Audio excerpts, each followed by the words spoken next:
I was unwrapping my turkey sandwich when I noticed them through the clear glass partition of the department break room. Two individuals dressed in sharp navy blue blazers, with silver clipboards held tightly against their chests, were standing directly in front of my cubicle.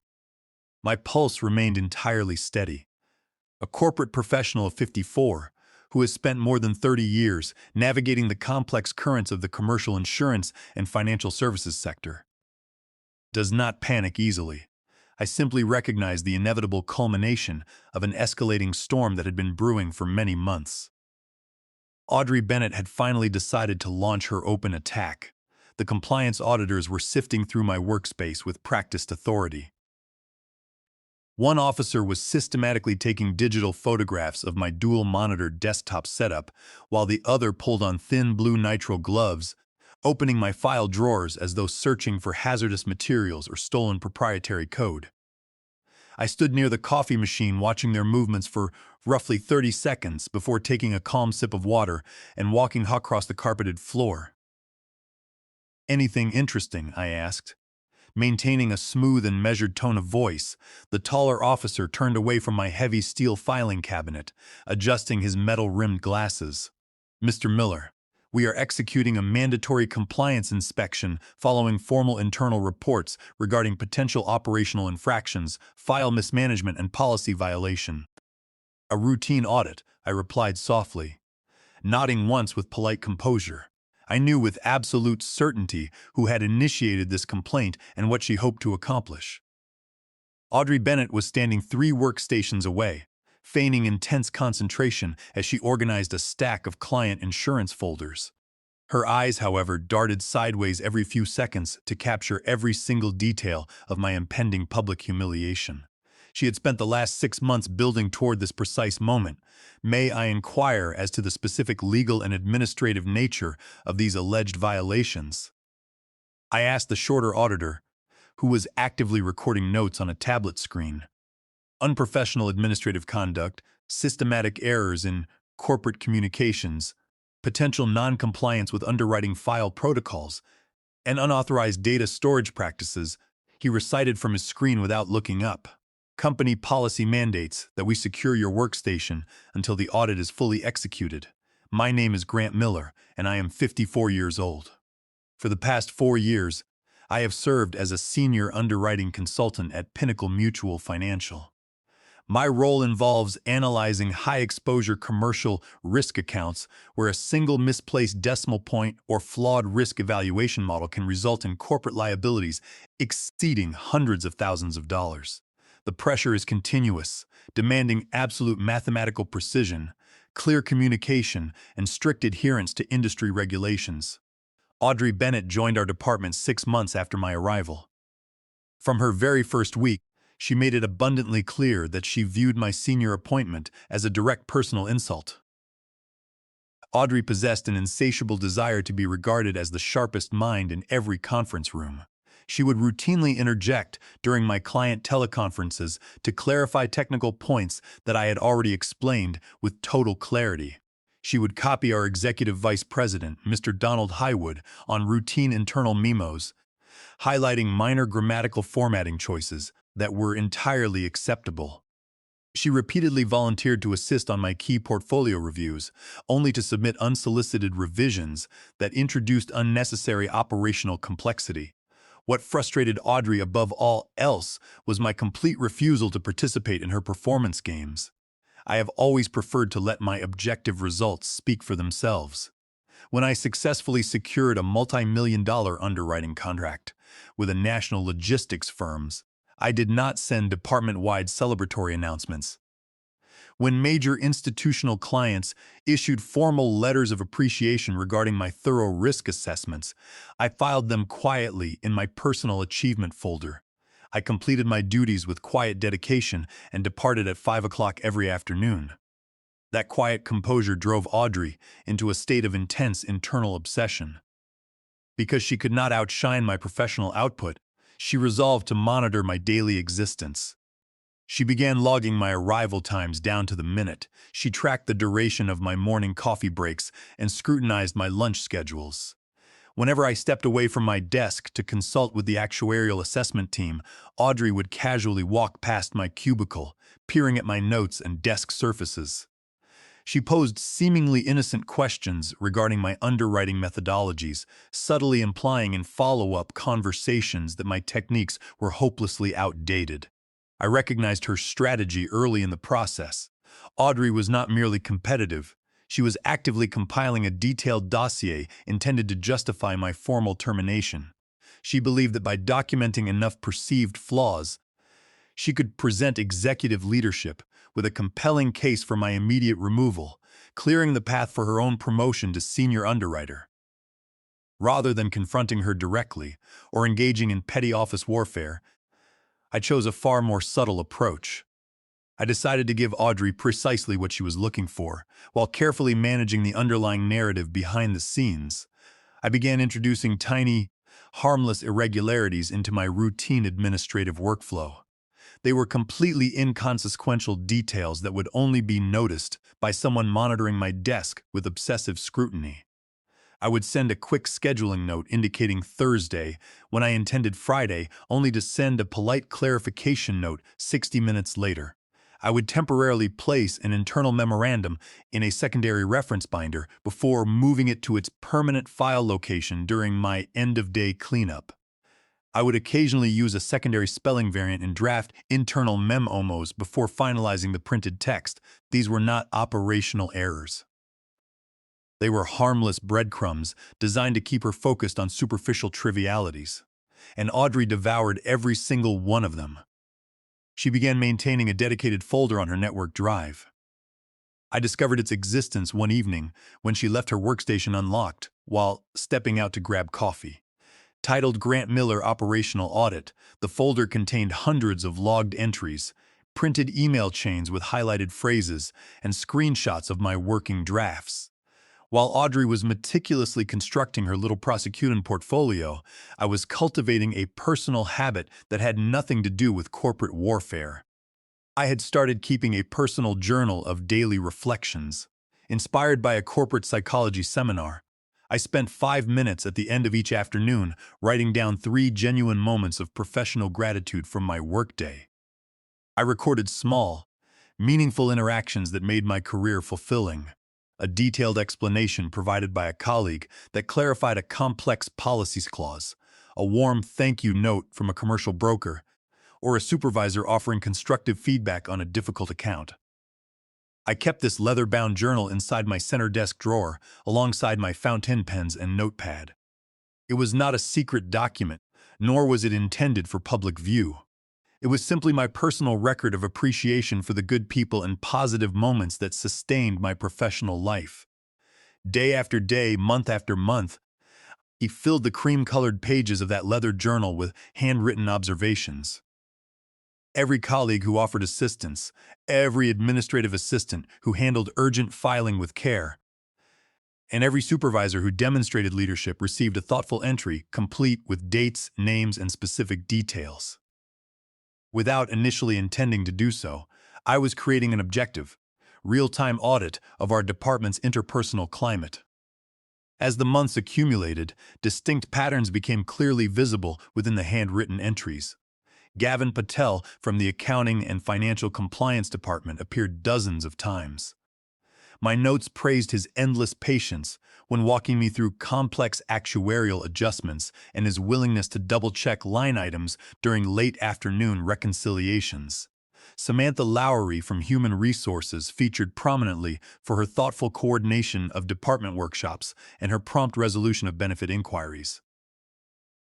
Even our executive vice president, Mr. Donald Highwood, known throughout the firm for his stern and demanding demeanor, appeared frequently for his fair-minded evaluations and clear operational expectations. However, as I flipped back through 18 months of continuous documentation comprising over 400 individual entries, one glaring fact stood out above all others. The name Audrey Bennett appeared 0 times across every single page. In 18 months of active corporate engagement, through hundreds of detailed entries recognizing positive workplace contributions, Audrey had not performed a single act worth acknowledging.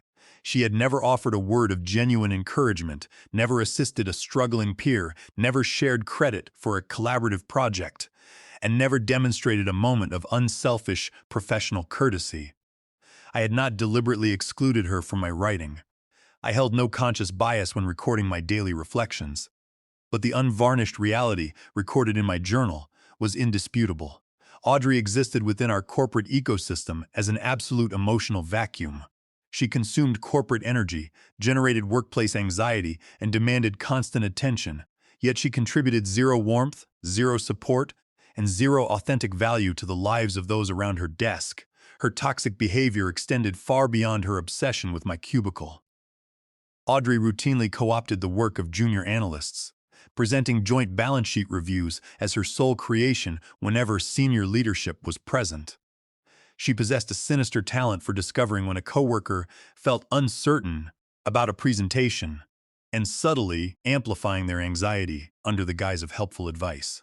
When a new underwriter struggled with complex regulatory filings, Audrey did not offer guidance. She conducted performative inquiries in open team meetings that left the newcomer feeling utterly incompetent. My response to her relentless toxicity was to anchor myself firmly in unwavering composure. My 54 years of life experience had taught me that rolling in the mud with a pig only accomplishes two things. You get dirty, and the pig enjoys the experience. I refused to let Audrey dictate my emotional state or compromise my professional integrity. Instead, I used my daily journal as a quiet sanctuary. It served as concrete proof that despite the undercurrents of corporate ambition, our workplace contained genuine goodness, dedicated professionals, and meaningful collaboration. This practice allowed me to maintain absolute objectivity. I recognized that Audrey's hostile behavior stemmed from her own deep-seated professional insecurity and a desperate need for external validation.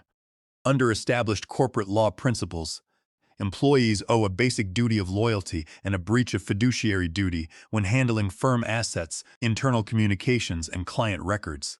While Audrey was obsessively focused on manufacturing grounds to allege administrative negligence against me, she was actively violating the spirit of corporate ethics policies by misusing company time and resources to wage a personal campaign of destruction against a senior colleague. She believed she was playing a masterclass game of corporate strategy. She was convinced that her carefully curated folder of minor administrative typos would force management to terminate my employment contract. She failed to realize that while she was busy stacking painted pebbles, I was building an unshakable foundation of undeniable professional reality. 6 months after I commenced my gratitude journal, Audrey decided the time was right to execute her plan. On a bright Tuesday morning, she scheduled a formal conference with Mr. Donald Highwood and representatives from the Internal Compliance Committee. She delivered her thick binder of documented errors, alleging that my performance demonstrated a pattern of negligence that endangered high-value client relationships at Pinnacle Mutual Financial. Mr. Miller's work shows clear evidence of systematic drift and administrative carelessness. She told the committee with practiced gravity, "I am presenting this evidence because I care deeply about the reputation of Pinnacle Mutual Financial and our fiduciary obligations to shareholders." Following established organizational protocol, Mr. Highwood authorized an immediate, unannounced compliance inspection of my cubicle. Audrey specifically requested that the audit occur while I was away from my desk during my lunch break, ensuring that I would have no opportunity to clean my files or hide any perceived infractions. And that was how I found myself standing near my cubicle, with half a turkey sandwich, watching two compliance auditors systematically dismantle my workspace while Audrey watched from a distance with a look of triumphant anticipation. The auditors conducted their inspection with meticulous precision. They reviewed my active underwriting files, which were organized in flawless alphabetical and numerical sequence. They examined my digital database logs, discovering that every client file had been audited, updated, and secured in total compliance with industry regulations. They inspected my outgoing correspondence archives, finding 0 unaddressed queries and 0 unresolved risk anomalies. Then, the shorter auditor pulled open the center drawer of my wooden desk. "What is this volume?" he asked, lifting the heavy leather notebook from the drawer. "That is my personal reflective journal," I answered calmly. "It contains daily notes regarding my professional work experience." He opened the book, flipping slowly through the handwritten pages. His eyes scanned the dates and paragraph entries. He paused on a page from 6 months prior, read several lines silently, and then tapped his partner on the shoulder.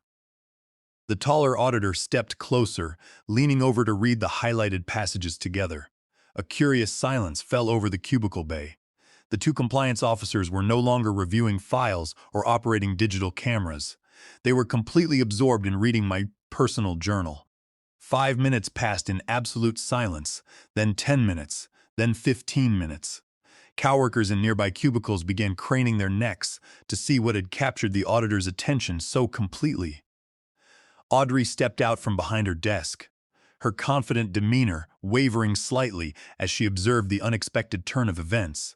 After 20 minutes of continuous reading, the shorter auditor looked up at me with an unreadable expression.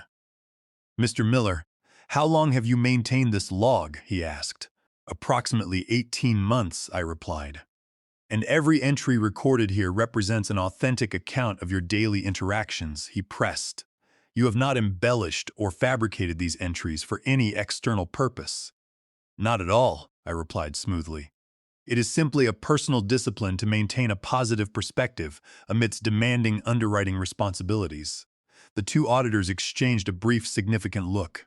The taller officer turned, closed the leather journal, and walked directly toward Audrey Bennett's desk. "Miss Bennett," he said in a clear, carrying voice, "would you please join us in the executive conference room immediately?" Audrey's face visibly paled. The triumphant smile she had been holding for the last hour collapsed. The auditors did not seize my computer towers, nor did they issue a suspension notice. Instead, they escorted Audrey into the glass-walled conference room at the end of the corridor. Through the clear glass panels, the entire department watched the meeting unfold. The auditors placed my leather journal on the center table alongside Audrey's printed binder of complaints. As the shorter auditor spoke, gesturing between the two documents, Audrey's posture shifted from a defensive posture to visible confusion, and finally to sheer panic. The discussion inside the conference room lasted nearly 30 minutes. When the door finally opened, Audrey emerged with her head down, walking rapidly toward the restrooms without making eye contact with anyone in the hallway. The compliance officers returned to my workstation. "Mr. Miller," the taller officer began, "after conducting a full review of your files, electronic communications, and administrative records, we are closing this audit with 0 findings of non-compliance or professional misconduct. Your underwriting files are among the most meticulously maintained in this entire division." I expressed my gratitude with a polite nod of my head. However, the auditor continued, turning to a page in the middle of my journal. "Our review of your reflective log brought an extraordinary administrative dynamic to light. Over 18 months of continuous record-keeping, you have documented positive professional interactions with 63 distinct individuals within this firm. You have noted contributions from underwriters, actuarial analysts, administrative assistants, building security personnel, and executive managers." He paused, looking directly into my eyes. The name Audrey Bennett does not appear a single time across more than 400 detailed entries. I remained silent, allowing his words to settle in the quiet room. "That was not a calculated exclusion," I said softly. "I simply record moments of genuine collaboration and professional courtesy. If a colleague does not appear, it is because no such interaction occurred." "Precisely," the auditor responded. "The tragic irony of Ms. Bennett's complaint is that while she spent 6 months attempting to build a case of administrative incompetence against you, she was completely oblivious to the record of her own complete isolation. Your journal provided an accidental, unassailable audit of departmental dynamics that no standard performance review could ever replicate. Under legal principles governing internal investigations, such as those reflected on California Labor Code Section 1102.5, protecting employees from retaliatory action, and Title 18, United States Code Section 1001, regarding the submission of false statements during official inquiries, Audrey's malicious reporting had completely backfired. By filing a bad faith complaint based on fabricated concerns, she had exposed her own campaign of harassment to official corporate scrutiny. The auditors packed their clipboards and departed. As they walked down the hallway, I heard the shorter officer remark quietly to his colleague, "Imagine working alongside someone for 18 months and never once displaying a single act of basic human decency." I sat down at my desk, running my hand over the smooth leather cover of my journal. Around me, the normal cadence of the office resumed. Keyboards clattered, telephones rang, and staff discussed pending underwriting accounts. But the atmosphere within our department had irrevocably shifted. Audrey did not return to her desk for the remainder of that afternoon. Her workstation remained dark, a silent testament to the complete backfire of her grand scheme. I assumed she was processing the humiliation of her failed ambush or considering how to navigate the obvious awkwardness of her professional position. However, my expectation of a quiet resolution was short-lived. By Thursday morning, Audrey had launched a desperate counteroffensive aimed at undermining my credibility. Rather than accepting the findings of the compliance committee, Audrey began circulating an insidious narrative among department staff. During coffee breaks and hallway encounters, she began suggesting that my gratitude journal was not a personal reflection tool, but an unauthorized surveillance log. She claimed that documenting workplace interactions without express prior consent constituted a grave breach of employee privacy and created a hostile work environment. "She is keeping dossier files on everyone in this department," Audrey whispered to a group of junior analysts near the break room. "It is a subtle form of workplace intimidation. Who gave him the right to audit our behavior in his private notebooks?" Recognizing the potential danger of her new campaign, I decided to consult my longtime friend Julian Vance, an accomplished attorney specializing in corporate litigation and employment law. Over dinner that evening, I laid out the complete series of events, detailing Audrey's initial compliance report, the auditor's findings, and her ongoing defamation attempts. Julian listened intently, taking notes on a notepad before offering his legal analysis. "Grant," he explained calmly, "Audrey's conduct is crossing into dangerous legal territory on multiple fronts. First, by spreading false claims that you are engaging in illegal employee surveillance or privacy violations. She is committing defamation per se under state law. In employment contexts, statements that falsely impute professional misconduct or illegal practices to an individual in their trade or trade reputation are actionable without needing to prove specific monetary damages." Julian leaned forward, emphasizing his next point. "Furthermore, under Title VII of the Civil Rights Act of 1964 and established workplace harassment doctrines, creating a hostile environment through systematic rumor-mongering after a failed internal complaint constitutes unlawful retaliation. Your personal journal is your private intellectual property, protected under Title 17 United States Code Section 1, Section 106. You have zero legal obligation to obtain consent from colleagues to write personal reflections about your day." Equipped with Julian's clear legal guidance, I felt complete confidence in my position. I had zero intention of filing lawsuits against my employer. But knowing the precise legal boundaries ensured that I would not be intimidated by Audrey's desperate maneuvers. I chose not to engage in private arguments or defensive explanations. Instead, I resolved to address the matter with absolute transparency and professional poise. On Friday morning, I composed an email addressed to our entire department, including Mr. Donald Highwood and Human Resources subject. "Personal Gratitude Journal. Transparency and Consent. Dear colleagues, it has come to my attention that questions have recently arisen regarding a personal leather journal I maintain at my desk. I wish to offer complete transparency regarding this practice. For the past 18 months, I have maintained a private daily log in which I record positive workplace interactions, acts of professional assistance, and moments of teamwork that make my career at Pinnacle Mutual financial rewarding. This practice is entirely personal, intended solely to foster a positive mindset in a high-pressure underwriting environment. It has never been shared with executive management, nor used for formal performance evaluations. I recognize, However, that individual comfort levels regarding personal reflection vary. If any colleague prefers that I omit interactions involving them from my personal reflections, please inform me directly via reply email. I will honor your preference immediately and without reservation, and it will have zero impact on our professional working relationship. Thank you for your dedication to our shared success. Warm regards, Grant Miller, Senior Underwriting Consultant. I clicked send and returned to my morning portfolio reviews. Within 30 minutes, my email inbox began filling with responses. Far from demanding to be excluded, my colleagues responded with an overwhelming wave of warmth and enthusiasms. Samantha Lowery from Human Resources was the first to reply. Grant, I had no idea you kept such a journal. In an industry as demanding as ours, your focus on positivity is inspiring. Please continue including our interactions. Gavin Patel from Accounting wrote, Keep writing, Grant. If more people focused on acknowledging help instead of searching for faults, corporate life would be far more rewarding. Mr. Donald Highwood sent a brief but powerful note. Mr. Miller, your initiative demonstrates exemplary leadership and professional maturity. Transparency of this nature is a credit to our division. By 4 o'clock that afternoon, I had received 37 individual replies.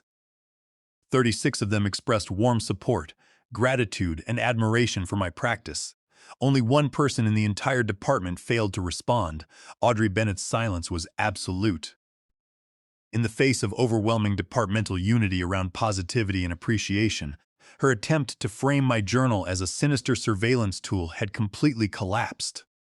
She could not respond positively without admitting her previous accusations were false.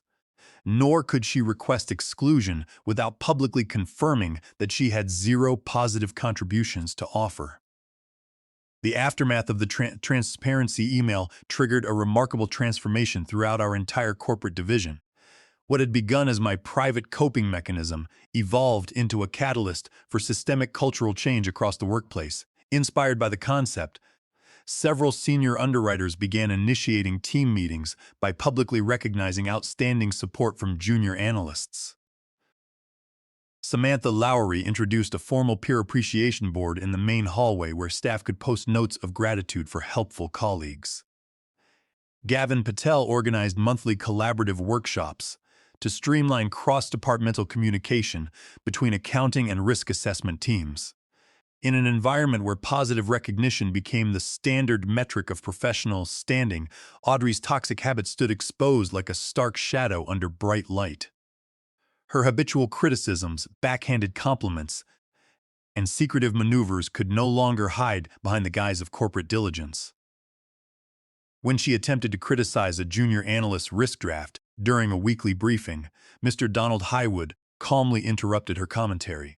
Ms. Bennett, if you have constructive guidance to offer, please frame it collaboratively. We are not interested in unhelpful fault-finding. The contrast was undeniable. Audrey attempted to adapt by offering superficial praise, but her words lacked authenticity and were received with polite detachment by colleagues who had witnessed her true nature. She had overplayed her hand in her desperate bid to destroy my career, and in doing so, she had completely dismantled the social camouflage that had protected her position for years. 3 weeks after the audit, Mr. Donald Highwood summoned me to his corner office. Grant, he said, motioning for me to take a seat opposite his executive desk. I want to personally thank you for your handling of recent events. Your transparency email did more than resolve a misunderstanding. It illuminated a persistent structural issue within our team. I listened attentively as he continued. Over the past 6 months, I have received numerous quiet complaints regarding administrative friction, undermined morale, and hostile interpersonal dynamics.